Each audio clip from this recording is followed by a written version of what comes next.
In this video, I'm going to share with you guys some of the costs that I had while I was in Havana, Cuba. And I'm going to do this because I'm sure there are some people who may be traveling to Cuba soon or maybe in the future. And obviously, if you're an American, you have to bring all the money with you, all the cash with you, because your cards may not work on the island. So it's good to have an idea of how much things are and some of the prices. Now, one quick disclaimer.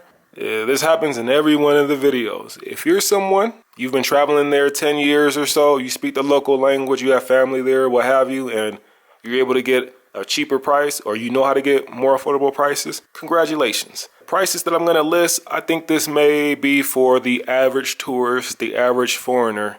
And I'm bringing this up because in every video, there's always at least one or two individuals who have to say something about how much I'm spending on my trips to these countries and how they're able to get half off. And again, if that's you, congratulations. And one last thing I forgot to mention is that, and I should have talked about this in the previous video, but in the past, Cuba had two currencies, the local currency and one for foreigners, which that's never a good thing. If you get to a country and there's a specific currency for tourists, most likely going to be a problem and a ripoff. But now there's only one currency, the Cuban peso. It's for everyone. However, there are two exchange rates. There's the official one at the official exchange offices, and then there's the street exchange, which is like 3 to 4 times more. So for example, if you go to the official spot, you'll receive around 25 Cuban pesos for $1 US. Whereas if you exchange on the street or basically outside of those offices, you're able to receive around 100 Cuban pesos for $1 US.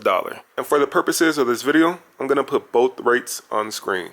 But without further ado, let's get into the prices. And we're going to start off with once you arrive to the Havana airport.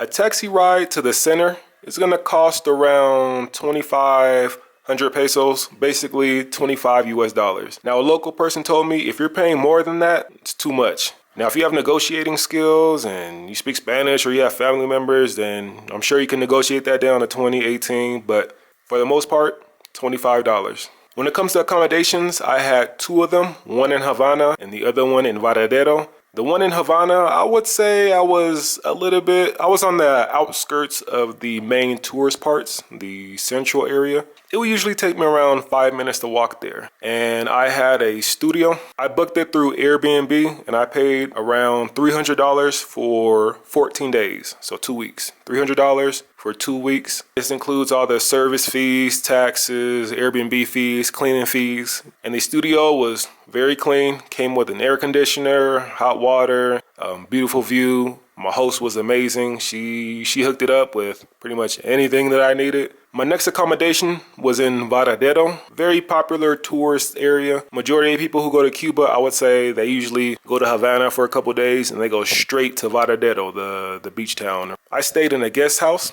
And on Airbnb altogether, it was $100 for 2 nights. And it came with, again, the hot water, air conditioning, had a kitchen. I was pretty much right across the street from the beach, just like a 2-3 minute walk. And I was in the heart of the downtown area where the majority of the restaurants were.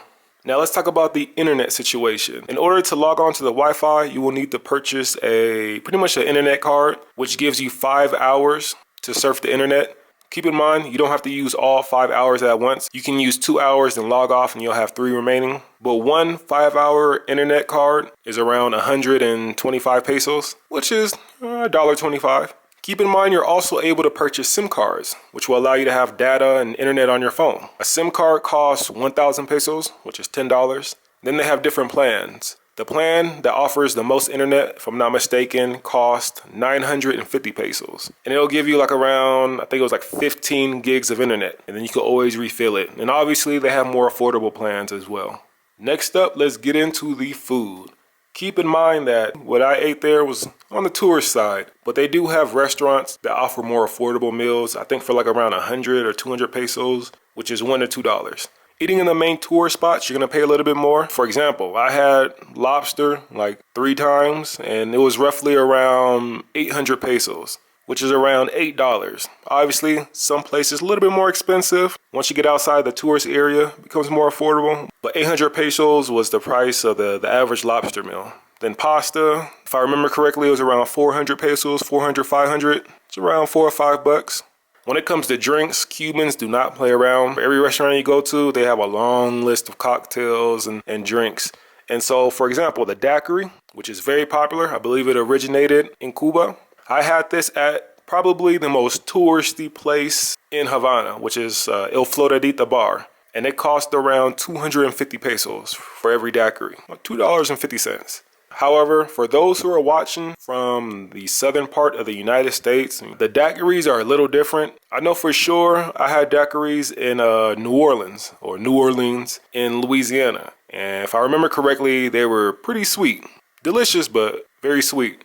The daiquiris in Cuba are not like that. So if you're coming from New Orleans and you're going to try a daiquiri here, just keep an open mind. Now, when it comes to the other drinks like mojitos, Cuba Libre, the average price I would say was around 300 pesos. Some places a little bit more. And again, some places were cheaper, but 300 pesos was how much I was paying per drink. I wasn't able to go into the local supermarkets because I had an American bank card. So I purchased my water on the street. One of the larger water bottles, I think it's like 1100 milliliters, cost around 200 pesos, which is $2. Official rate's around $8. And then a smaller personal size water bottle cost around 100 pesos, around $1. The tourist attractions in Havana, Cuba were all very affordable. I went to one place, I think it was a national art of like dance, or it was a theater. Actually, I didn't even know it was a theater until I walked in. I thought it was an art museum, but it's like a dance theater. That was around 120 pesos. The actual art museum, that was like 100 pesos. And lastly, I went to the Rum Museum, and received a tour on how they prepare their Havana Club, the rum of the island. They have different tours you can take. I got the second one called PR. Looking back, I would have went with the cheaper option called the Classic or Classico. That one is like a couple dollars, and you receive a full tour plus a cocktail. The next most expensive one, the PR, that's the one I had. You don't receive a cocktail, but you're able to try 3 of their rums. And they have more expensive options as well. But the first one for the average person is just fine. Now let's get into travel around the country. I mainly took buses. So from Havana to a popular spot called Playas del Este, basically the eastern beaches. First off, they're beautiful and they're only about 20 to 30 minutes out from the city center. So a perfect day trip if you're not able to get to the other popular beaches on the other side of the island. To get to these beaches that are nearby, you're able to take a Havana hop-on, hop-off bus that's right in front of the National Dance Theater or the Art Museum. You can't miss it. It's right near all the classic cars. A round-trip ticket is 1,000 pesos, i.e. $10.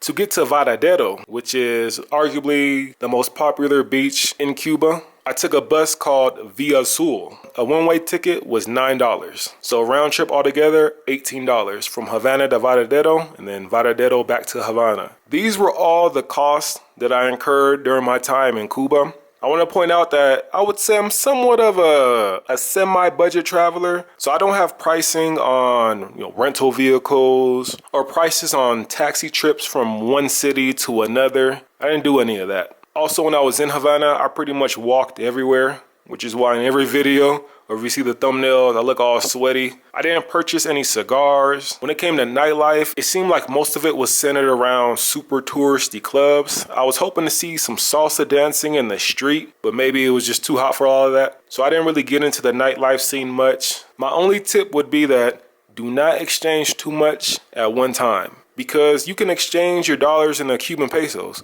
but you're not getting dollars back for those Cuban pesos. Exchange a little bit at a time, maybe 100 here, 100 there, maybe 200 here, 200 there, depending on the activities you plan to do. But with all that said, these were the expenses that I had during my trip. Hopefully it helped you out a little bit, shed some insight on how expensive it may be to visit Cuba. Very beautiful island. But again, I'm gonna end it right here. I hope you guys enjoyed the video. Hope you liked it. I'll catch you guys at the next one.